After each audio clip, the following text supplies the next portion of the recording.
So hello friends, जैसे कि कल का जो शॉर्ट टाइप जो वीडियो आया था लेक्चर, तो उसमें हमने बताया था आपको कि जो आपका पूर्वी घाट था उसके बारे में इंट्रोडक्शन दिया था बस।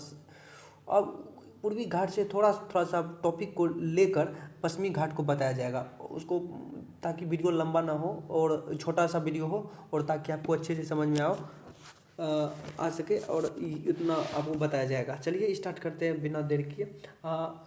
इस चैनल के साथ आप लास्ट तक बने रहो ताकि आपको अच्छे से प्रॉपर तरीके से समझ में आए। और पीडीएफ लिंक वहाँ पे WhatsApp group the time table IQ के नाम से ग्रुप है, वहाँ पे आप जाकर डाउनलोड करके आप वहाँ से आप ले सकते हो और या निकलवा सकते हो। तो अब चलिए सब स्टार्ट करते हैं। पर सबसे पहले देखो प्रायद्वीप। प्रायद्वीप क्या होता है? सबसे पहले हम जिसके बारे में पढ़ रहे हैं पेनिसुलर इंडिया यानी प्रायद्वीपीय भारत। तो प्रायद्वीप उसे कहा जाता है जमीन का वह भाग जो तीनों तरफ जो है जल से घिरा हुआ, तीनों तरफ मान के चलिए ऐसे करके कुछ चलते हैं। जैसे कि ये जगह है, ठीक कोई सा द्वीप है, तो यहाँ पे भी इधर भी पानी है और इधर भी पानी है, इधर भी पानी है और इधर मान लेते हैं पहाड़। तो ऐसे आप कह सकते हैं कि जमीन का तीनों तरफ जो पानी से घिरा हुआ उसे हम क्या बोलते हैं? प्रायद्वीप बोलते हैं। और पठार, तो ये आपको समझ में आ गया कि प्रायद्वीप के बारे में। आप पठार समझिए, जैसे कि कल भी बताया था हमने, पठार किसे कहते हैं? पठार उसे कहते हैं जमीन का वह भाग, जैसे कि मैं जो कि यहाँ पे एक समझना एक चीज़, जमीन का वह भाग जो थोड़ा ऊंचा उठा हुआ हो परंतु समतल हो।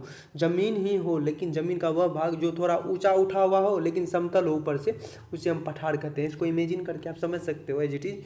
अब यहाँ समझिए घाट किसे कहते हैं? घाट में आप नदी सबके किनारे गए होगे, वहाँ पे देखते होगे या कि जहाँ पे पानी कभी कभी पहुँचती है, जो उसे हम घाट कहते हैं। चलिए ये भी आपका ये कंप्लीट हो गया। ये इतना चीज़ आपको समझ में आ गया होगा। आई होप ये आपको समझ में आ चुका होगा। और चलिए समझते हैं। अब first of all first topic आपका जो है इसके बारे में देख लेते हैं। सबसे पहले यहाँ पे देखो, ईस्ट हो गया, वेस्ट हो गया, नॉर्थ हो गया, साउथ हो गया, और अपने भाषा में से पूरब हो गया, पश्चिम हो गया, उत्तर हो गया और दक्षिण हो गया। हालांकि ये आपको कल कुछ इंट्रोडक्शन इसके बारे में दिया था, तो उससे कुछ कुछ टॉपिक ले लिया जाएगा और इसको बता दिया जाएगा। तो पश्चिमी घाट के बारे में, तो पश्चिमी घाट के बारे में जानने के लिए आपको एक चीज़ जानना जरूरी है। जो टॉपिक कुछ कुछ जो चीज़ छूट गया उसके बारे में जान लेते हैं। तो एक चीज़ समझो आप कि पश्चिम घाट छः राज्य से होकर गुजरती है। पहला देखो, गुजरात हो गया, महाराष्ट्र हो गया, गोवा हो गया, कर्नाटक हो गया, केरल हो गया, तमिलनाडु हो गया। तो इसको आप लिखोगे कैसे? तो यहाँ पे आप लिखो, पहला गुजरात हो गया। जो पश्चिमी घाट हम किसके बारे में पढ़ रहे हैं? पश्चिमी घाट के बारे में, इसके बारे में। ये 6 राज्य से हो गए, 6 स्टेट, 6 स्टेट। गुजरात हो गया, उसके बाद आप महाराष्ट्र लिख लो यहाँ पे, महाराष्ट्र हो गया, गुजरात, महाराष्ट्र। उसके बाद नीचे लिखोगे गोवा, कर्नाटक,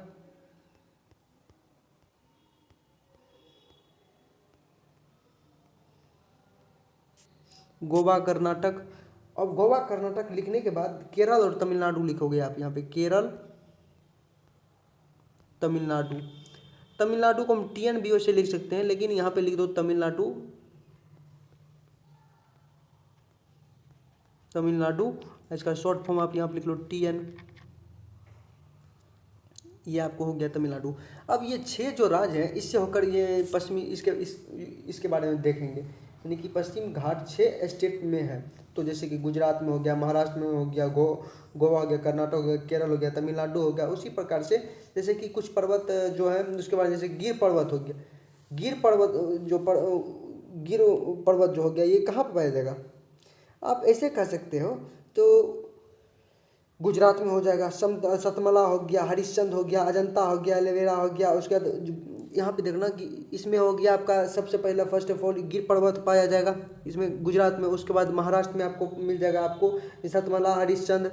यहाँ पे इसमें 3-4 चले आते हैं तो वो देख लेंगे। सतमला हो गया, हरिश्चंद्र हो गया, अजंता एलोवेरा हो गया, ये समझ में आ गया। उसके बाद गोवा में, जैसे गोवा में तो मांडवी पर्वत होगा। जैसे कि गोवा में कौन सा पर्वत? मांडवी। तो कर्नाटक में देखेंगे, कर्नाटक में देख लेंगे बाबा बुडन, तो उसके बारे में देख लेंगे कर्नाटक में। तो इसी तरह से कुछ कुछ टॉपिक है जिसके बारे में हम आगे चल के समझेंगे। तो उसको समझने के लिए आप यहाँ पे ईस्टर्न घाट आप कल आपको बता चुका था, अब वेस्टर्न घाट के बारे में थोड़ा जान लो यहाँ पे। अब वेस्टर्न घाट के बारे में कुछ चीज़ जान लो जो टॉपिक सा है। तो यहाँ पे समझो कि आप जो यूनेस्को, तो इसके बारे में आप समझोगे कि यहाँ पे देखना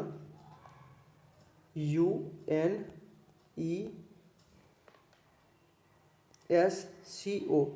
यहाँ पे देखो बोल रहा है कि पश्चिमी घाट जो होता है, यानी कि यूनेस्को के द्वारा 2012 ईस्वी में, कितना, 2012 ईस्वी में वर्ल्ड हेरिटेज में शामिल किया गया। इसे वर्ल्ड हेरिटेज में शामिल किया गया। इसको आप नोट कर लीजिएगा, वर्ल्ड हेरिटेज में साइट में शामिल किया गया। तो उसी प्रकार से ये आपको समझ में आ गया कि ये सब जो है वेस्टर्न घाट में हो रहा था, सॉरी ईस्टर्न घाट में हो रहा है। तो Western Ghat as it is आपको कंप्लीट हो चुका था कल का जो लेक्चर था। तो वेस्टर्न घाट में यहाँ पे बोला गया कि पश्चिमी घाट में यूनेस्को के द्वारा 2012 में वर्ल्ड हेरिटेज साइट में शामिल किया गया इसे, कि इसको आप नोट कर लीजिएगा। अब देखो वेस्टर्न घाट को सह्याद्री भी कहते हैं, और जो इस घाट को, तो वेस्टर्न घाट को हम सह्याद्री भी कहते हैं, यानी पश्चिमी घाट को। और India highest biodiversity in western Ghat, India's का हाईएस्ट बायोडाइवर्सिटी जो है वेस्टर्न घाट में है। तो इतना तक आपको समझ में, आई होप ये आपको समझ में आ चुका होगा। और यहाँ पे वेस्टर्न घाट को हॉटस्पॉट का भी दर्जा दिया गया, 16 डिग्री नॉर्दर्न लेटीट्यूड, वो भी आपको समझाया जाएगा 16 डिग्री नॉर्दर्न लेटीट्यूड के बारे में। अब यहाँ पे समझो जो और एन सह्याद्री हो गया जिस प्रकार से, उसी तरह एस सह्याद्री हो गया, ये सब चीज़ देख लेंगे। तो अभी उतना लेक्चर बड़ा नहीं करना है हमको, और शॉर्ट टाइप में जाना है। तो इसलिए हम यहाँ पे एक चीज़ समझो यहाँ पे, जैसे कि यहाँ पे इसके बारे में, तो पश्चिमी घाट जो है इसके बारे में, यह इन पर्वतों के, यहाँ देखो पश्चिमी घाट पर्वत के बारे में, इन पर्वत का यहाँ समझना, इन पर्वतों का फैलाव नर्मदा घाटी से लेकर कन्याकुमारी तक है। इसे सह्याद्री भी कहते हैं, जैसे पश्चिमी घाट को, ये अभी आपको बताया। यह हिमालय के बाद भारत की दूसरी सबसे लंबा पर्वत है, हिमालय के बाद दूसरी सबसे लंबा पर्वत है। इसे 2 भागों में बांटा जा सकता है, जैसे कि उत्तरी सह्याद्री, तो उत्तर सह्याद्री की ऊपरी सतह पर लावा निक्षेप है, ठीक, इसको आप नोट कर लीजिएगा। जैसे कि उत्तरी सह्याद्री का सर्वोच्च शिखर जो है कालसुबई है, तो कालसुबई है। उत्तरी सह्याद्री में 2 दर्रे स्थित हैं, 2 दर्रे स्थित, जैसे थाल घाट मुंबई से नासिक, और भोर घाट हो गया जो मुंबई से लेके पुणे तक हो गया। और दक्षिणी सह्याद्री जो है इसके बारे में यहाँ समझना, जो कालसुबई है इसका एक लंबाई है 1630 मीटर इसका हाइट है।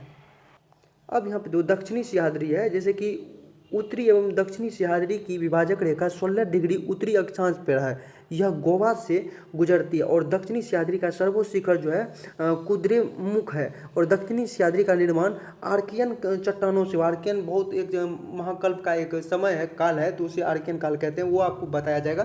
तो नीलगिरी पहाड़ी, 2 पहाड़ी, यानी कि ईस्टर्न घाट और वेस्टर्न घाट को जोड़ने वाली पहाड़ियों को नीलगिरी पहाड़ियाँ कहते हैं, ये भी बता दिया गया था। नीलगिरी की पहाड़ी एक स्थलाकृति की गांठ है, जहाँ जैसे कि पूर्वी घाट पर्वत जैसे हो गया, पश्चिमी घाट पर्वत को आकर मिलते हैं, तो उसे नीलगिरी पहाड़ी कहते हैं। नीलगिरी का सर्वोच्च शिखर जो है जैसे कि दोटा बेटा है, जो दक्षिण भारत का दूसरा सर्वोच्च शिखर है। दोटा बेटा क्या है, दक्षिण भारत का सबसे ऊंचा, मतलब कि सर्वोच्च शिखर है दोदा बेटा, तो क्लियर। तो दक्षिण भारत का सर्वोच्च शिखर जो अगर बोला जाएगा, दक्षिण भारत का सर्वोच्च शिखर कौन सा है, अनाईमुड़ी है। क्या, अनाईमुड़ी। और अनाईमुड़ी जो है एक चोटी है, किसका चोटी है, तो अन्नामलाई पर्वत का एक चोटी है अनाईमुड़ी, जिसका हाईएस्ट पीक ऑफ है, मतलब आप कह सकते हो कि इसका कितना है, तो 2695 मीटर है। कितना, यहाँ पे इसको आप नोट कर लीजिएगा, 2695 मीटर अनाईमुड़ी का इसका। चलिए आज का टॉपिक यहीं कंप्लीट करते हैं, और इसका जो नेक्स्ट पार्ट रहेगा इससे थोड़ा डिटेल में समझेंगे। अगर ये आपको, आई होप ये आपको समझ में आ चुका होगा। अगर ये आपको समझ में आया तो लाइक करें, और ज़्यादा से ज़्यादा शेयर करें और सब्सक्राइब करें, ताकि अगले वीडियो का नोटिफिकेशन आपके मोबाइल में जल्द से जल्द आए। थैंक यू, धन्यवाद, जय हिंद। फिर मिलेंगे नेक्स्ट पार्ट में इसका।